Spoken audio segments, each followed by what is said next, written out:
Oh, we're live. This is Retraice. 3, 2, 1, go. We're live. This is Retraice. Segment number 52.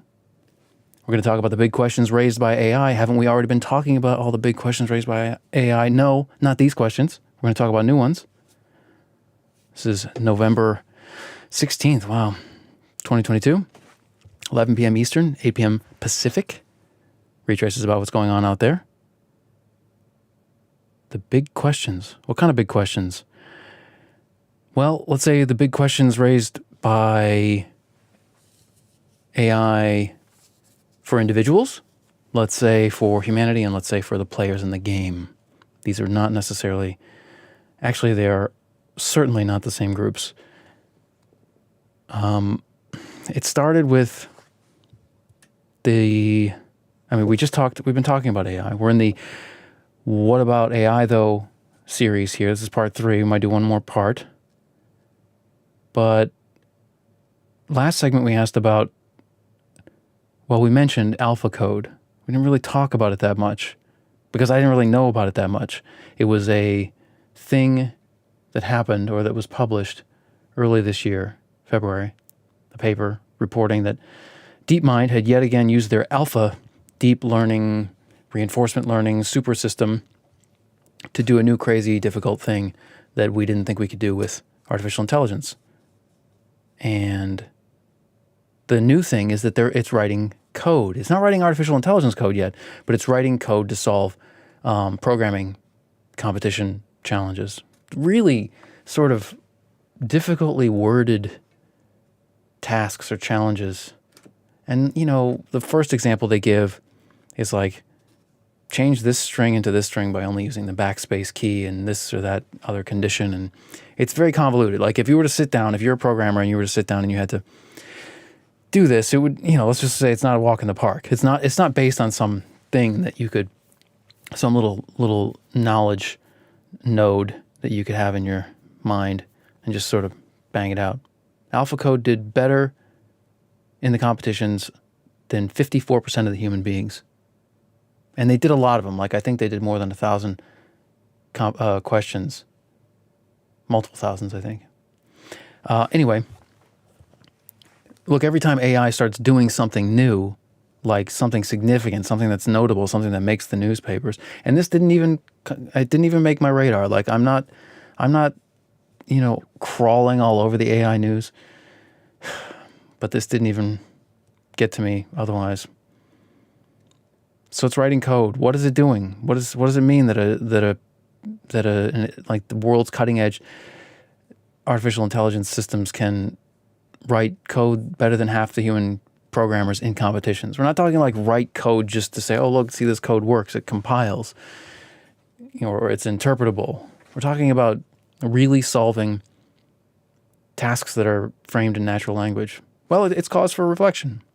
Maybe it's time to ask some big questions about AI, of ourselves as individuals, maybe as humanity, as a whole humanity. Maybe also, and I can't speak to this directly, but if you're a player in the game, are you a player in the AI game? Probably not. Most people are not. We could talk about what AlphaCode represents. We could talk about, does it represent amplification of something, or does it represent the arrival of something, like some sort of alien thing in the world?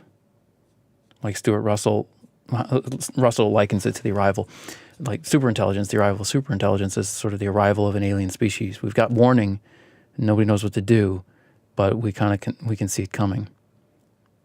Let's set that aside. I haven't really read the full paper, so let's set AlphaCode aside. What questions does it give rise to? For let's start with the individual. Do you matter? I mean, do either of us, you, me, dear listener? We don't matter, right? This whole thing. What do I mean by matter? We go back to Retraice 43. We talked about the Bands-Off power index, which you can generalize, but it's it's a basic idea that you can sort of quantify how much power someone has, and let's make that the same as how much someone matters, or at least with respect to a specific issue or phenomenon or current history event. like the rise of artificial intelligence.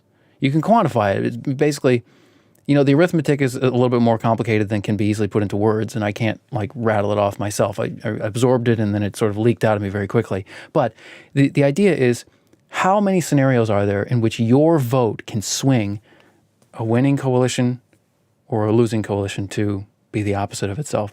Can you make your team win in certain scenarios, you alone? Or can you make your team lose in certain scenarios, you alone? The more of those scenarios there are for you, the more power you have in a vote. Bands-off power indexes are about voting situations, but let's generalize that to all decisions that humans can make, or collective situations in which they find themselves. We don't matter. Crap. I thought I was doing a podcast that mattered, but it doesn't. Why doesn't it matter? Because of arithmetic. I can't swing the vote. One way or another, doesn't matter. You might be saying this about yourself as well. Let's commiserate a little bit. One way or another, doesn't matter what we think or do. That sounds a bit strong, doesn't it? I mean, it's not like the vote is happening today. What we're going to do about artificial intelligence, which direction our species is going to go, what risks are we willing to take, what cost-benefit analysis do we accept. It's not happening today, is it? Hope it's not today. But we're more on the side of not mattering than mattering, right? Now, if you're someone who writes AI code for a living, works for one of the big players, obviously I'm not talking to you.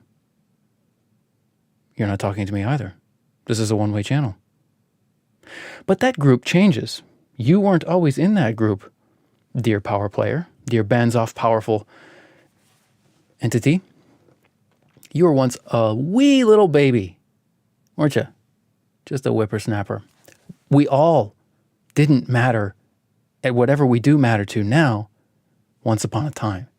We didn't exist, any of us, 100 years ago, except probably one or two of you out there. If I've got anyone over the age of 100 listening to this podcast, nice. Probably, right? It's a good podcast, but people don't know yet. But so we rise to power ourselves. Do I matter to the Retraice podcast? You're damn right I do. I'm the most powerful dude here. Look at all these other people who can't change anything. You can't see them because they don't matter. They're tiny. They're little people compared to me at Retraice. All of them. So small, camera doesn't pick them up. We all rise to power after we're born, and then we fall from power the closer we get to dying, and then officially when we die. What does that mean? The people who are going to have bands-off power, have the real power to swing the vote one way or another on any particular artificial intelligence decision, or, well, let's say decision, those groups are changing all the time. Who's in those groups? The people who, mostly it's going to be the people who really want to be in those groups. The most motivated people to be in those groups. How motivated are you? Let me tell you about a voice in my head. Let me tell you about two voices in my head. Maybe you get a feel for how motivated I am. This AI thing, has had its hooks in me for years. I am not a natural computer programmer. I am not a natural artificial intelligence student, let alone engineer. And yet, it's had its hooks in me for years, actually 10 years. 10 official years where I've been officially willing to dabble in the technical details of it. No, it's like 13 now. It's exactly 13, end of 2011.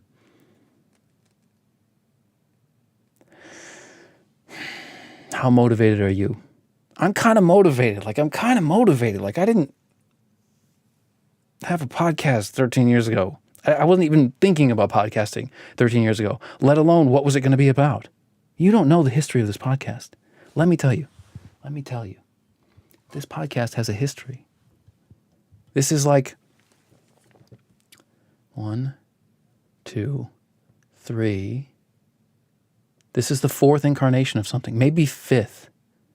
Definitely officially 4th thing that was in the world version of this. They all have been converging and tethered to this through line.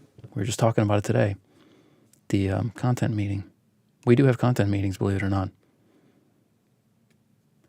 The through line has been artificial intelligence. I'm not sure it's even something you could call motivation.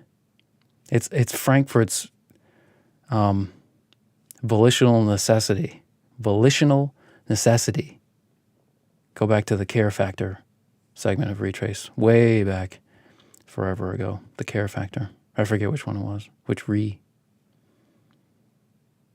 The incapable remain irrelevant if you can't write any code, or you can't understand the code that others write, or you can't understand the behavior of the systems that others build, or you can't understand the implications of even the possibility of a system that's being considered or close to completion.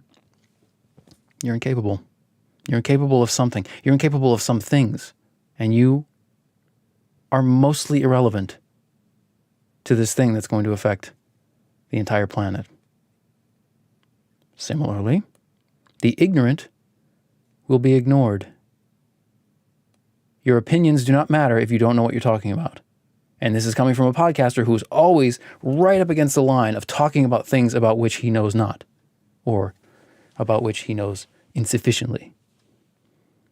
The voices in my head worry me about being incapable and being ignorant, about artificial intelligence in particular, and strategic intelligence, yin and yang with that, part and parcel, or toe-to-toe, eye-to-eye. Those are some of the questions you might ask yourself as an individual. They're certainly the questions I ask myself. How much do I matter? Am I incapable? Am I ignorant?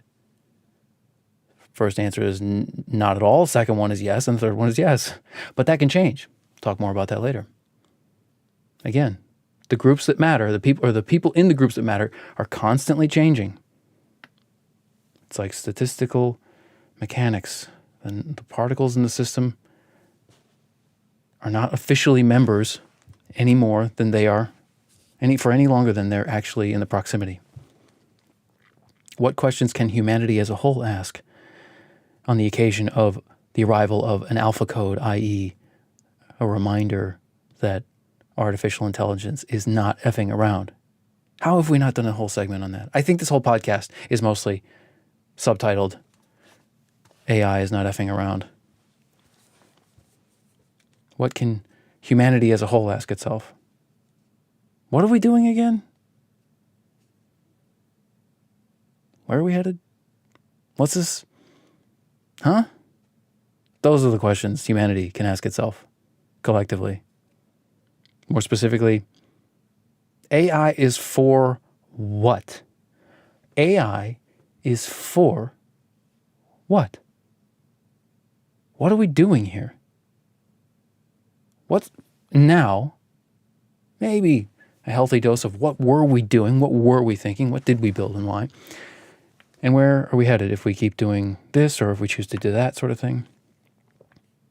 AI is for what? It's for specific tasks, doing specific tasks that we want done. One of those tasks is getting specific knowledge, questions we want answered. It's for making possible or actually executing specific actions that go beyond needs and wants and toward the super need and the super want, everything better, more, all the time. That's what AI is for, right? Those things. Tasks, specific knowledge, specific actions, and then whatever this grander, bigger drive is. The reason that after we invented the hand axe, we didn't say, nice, we did it. We just made the first inanimate artifact in the universe. We win. Winning. What's that, winning? Who said anything about winning? Winning. What the hell does winning mean? Well, it definitely means not being destroyed by the machines or the wielders of those machines if they themselves do not acquire autonomous motivation. So this brings us to the question of the players in the game. Winners and losers are players in games. The audience, I guess you could say the fans can be losers, but they're not. Like, they didn't lose. The fans don't lose the game. The players lose the game. The fans don't win the game. Players also win the games. So what questions do the players, you, and maybe someday me, but not yet me, and probably not most of you, what questions do the players, should the players, could the players, can the players ask themselves? What questions are they asking themselves? Well, I don't know what they're asking themselves. Although it's not an unknowable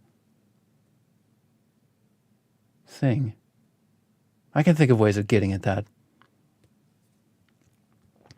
How can humans possibly respond to the arrival of an alien force like this? And it doesn't have to be just the scenario where the superintelligence becomes more like a creature, more of a life form than a tool or a system.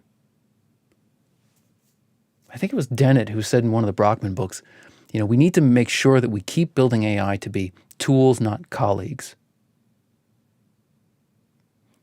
But if you're a player in the game, if you have some sort of bands-off power index that says you can actually make some sort of swing vote difference in some of the scenarios that decide whether we go this way or that way in humanity's future, I think both kinds of AI are striking. Tool AI is going to keep getting stronger and stronger and stronger and stronger.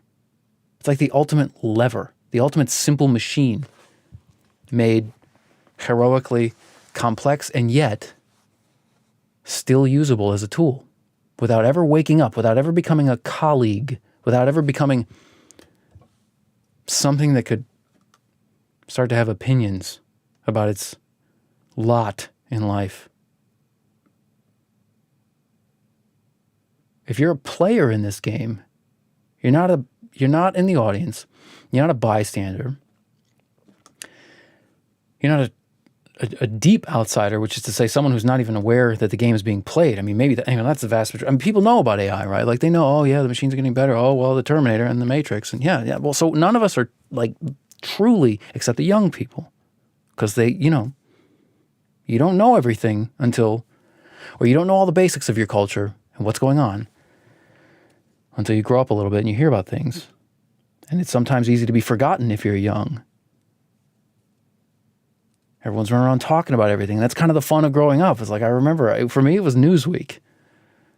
To some extent, the New York Times, but it was really Newsweek that was like, back in the day before Newsweek got bought and ruined, or got ruined and then bought, Newsweek was a casualty of the internet, to be sure. But back in the day, back in like 2000, 2001, 2002, it was like walking into a room filled with smart grown-ups talking about important stuff all the time. If you're a kid, you're not born in that room, and if you were, it would be boring to you. There are no blocks. There's no paints, no Crayola. So I guess even though most of us in the culture have heard about the AI, most of us are not in the stadium watching it. I am in the stadium. Okay, I'm a fan. I don't know which team I'm on. I mean, I'm definitely not on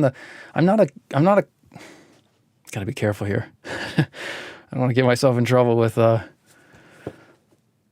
I'm not. I just have to be honest. Like, it's hard not to hedge your bets when you think that the world, it could dramatically change, but I am not a cosmist.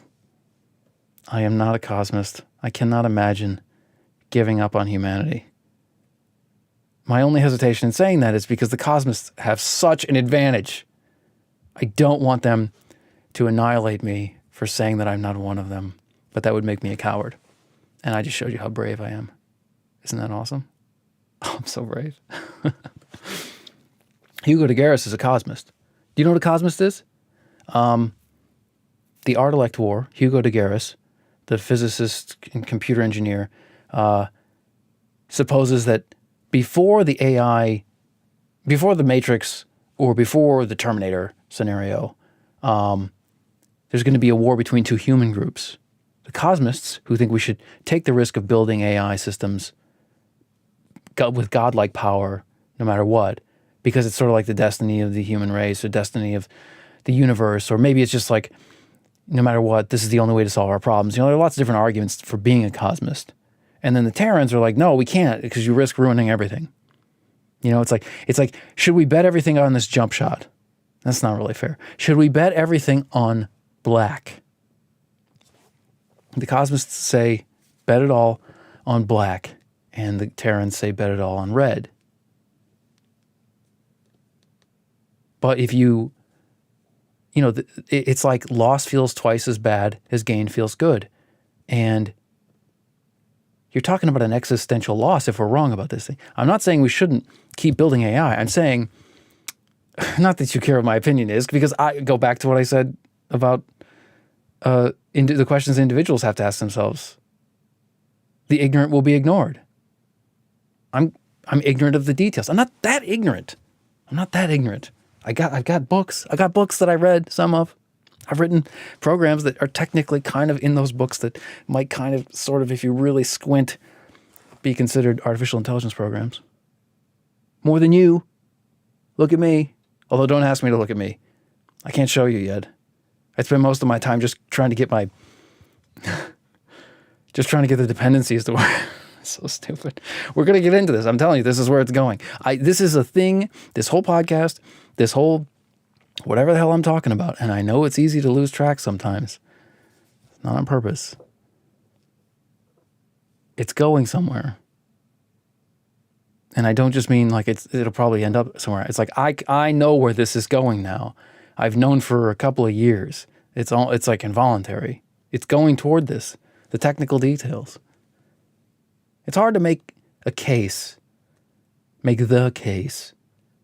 when you're short on free time and you're trying to start a business, you're trying to do all the other normal things in life, that you should also seriously invest in learning artificial intelligence code because it's such an important topic. But short of that, you can make a weaker case, which is that you should just know some of the details. And that requires doing a lot of legwork. So that's what I've done so far. But this is going someplace much, much deeper than that. Deeper is the wrong word. It makes it sound too significant and self-important. This is going to a profoundly deep place. I made it worse. Okay. It's going to a shallow place. It's at a shallow place, and it doesn't have many deep places to go to. But it might have some. I digress. Other things that the players in the game, in the fights over what decisions to make in the domain of artificial intelligence, which is not the only domain, by the way. We'll talk about another one tomorrow. Other questions that the players might ask themselves, other than how can we possibly respond to a force of nature that's creating unfriendly AI, or putting dangerous AI tools in the hands of the most bloodthirsty bad guys who want them. Is super AI or super intelligence the most important force in nature that we should be worried about? Maybe not. We've talked about strategic intelligence. We've talked about natural intelligence. We've even talked a little bit about aliens. But I think it's the humans. The humans are the ones, the other force. If there is a response problem to unfriendly AI, like we're not gearing up for it, or we're not doing what it takes, or we're not able to do what it takes. What is it? Is it a technical problem? Is it like we just don't technically know what to do about the threats?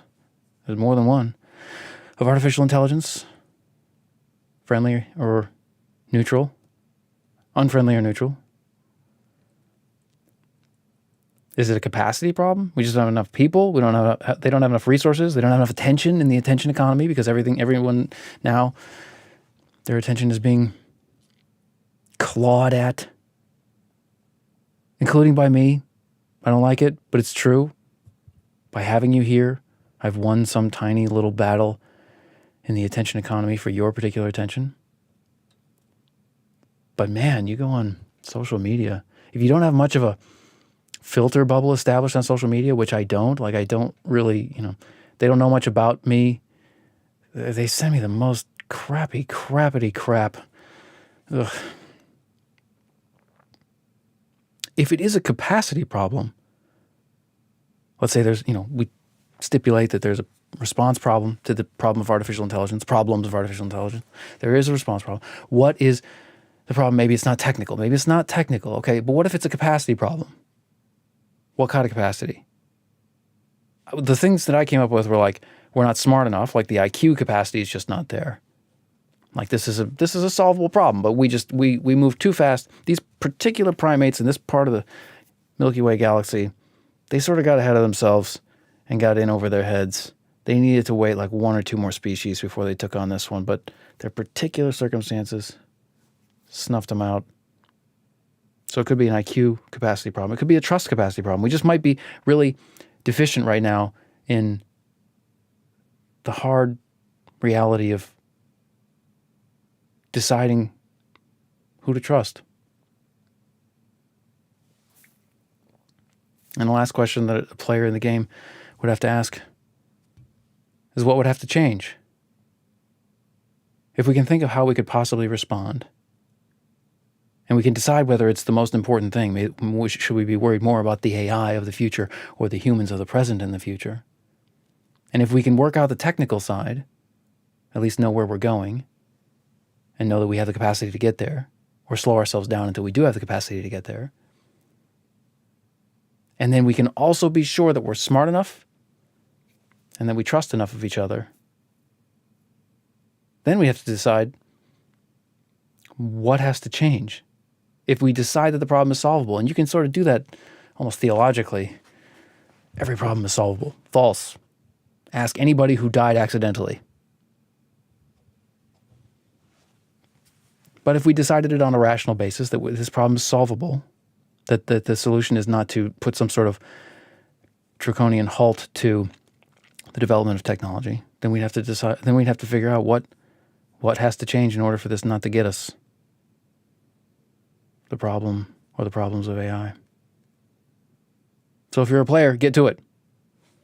And I will be practicing in the off season. And I'm going to walk on like Rudy and then get my head kicked in. Sound good? Okay, players, humanity, individuals. We've talked about all the questions that you might ask on the occasion of AI, but there's also another thing that's just bothering me and it won't let go. Has just as much of its hooks into me and for longer, much longer, which we're going to talk about tomorrow. Strategic intelligence, which whenever you hear me say it, I mean espionage, counter-espionage, and covert action, spy stuff. But it's not just spy stuff. Spies are like little cogs in the whole machine of intelligence. Collection is far more important, and collection and analysis are far more important than spies, although spies can be important.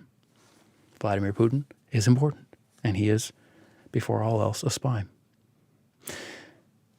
One amendment. I said in Retraice 49 that Andrew Ng said the best minds of our generation are trying to figure out how to get people to click on ads. That wasn't Andrew Ng. It was Jeff Hammerbacher, who was a Facebook data scientist. I don't know why I remembered it as Andrew Ng. So I made note of that in the notes, the PDF notes of Retraice 49. This has been Retraice 52, Re52. All references.